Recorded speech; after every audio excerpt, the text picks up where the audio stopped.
California Matters. Understanding both what happened and what will happen in California, and rooting this story in larger structural forces and long histories of civic change, not just political personalities, is certainly critical to the future of the Golden State.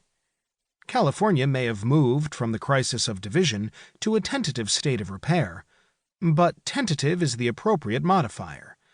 The state remains plagued by regional divisions, racial disparities, environmental challenges, and a desperate need to reboot the middle and shore up the bottom of the labor market.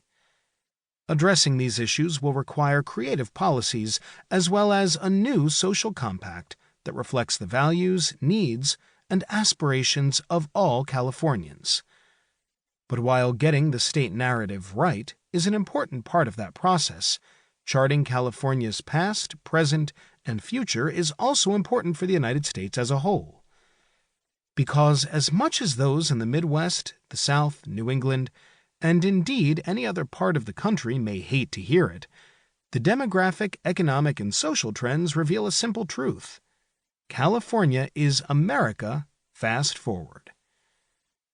A state once known for its own California dream, complete with abundant sunshine, plentiful jobs, and sprawling single-family homes, California is also the state where America seemed to first unmoor and unravel.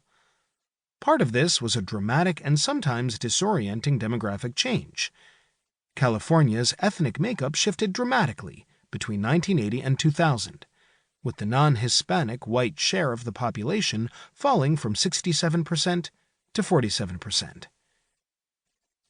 In the context of rapid Latino and Asian American/Pacific Islander growth, along with a profound process of deindustrialization that seemed to shake the foundations of the state's working and middle classes, an anti-immigrant fervor surged, finally culminating in the 1994 passage of Proposition 187. Racialized conflicts were not limited to tensions about the newest Californians. With industrial employment shrinking, many turned to the relief that could be provided by drugs.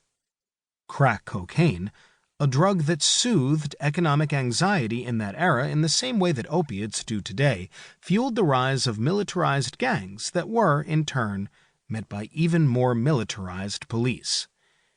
In the late 1980s, Los Angeles police, years before the infamous 1992 beating of black motorist Rodney King, were the proud owners of their own tank to batter down drug dens. Harassment was the order of the day.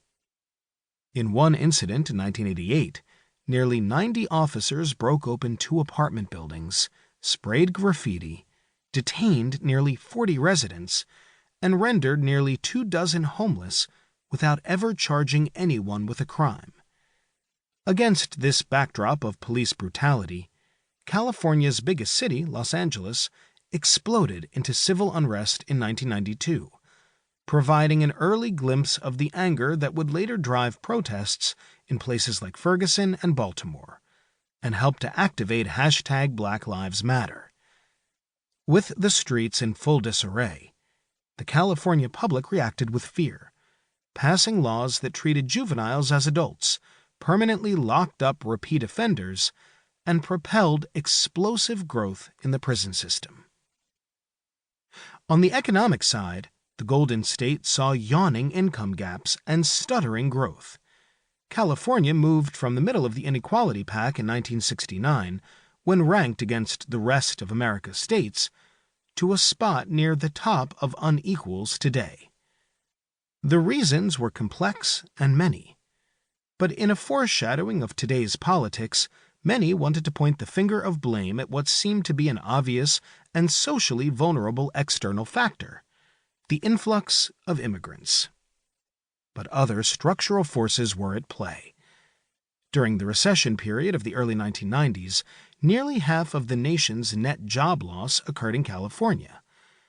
And while often unrecognized for its previous industrial might, California saw jobs in manufacturing of durable goods, like cars, planes, and heavy equipment, disappear almost as fast, by just under 20%. Between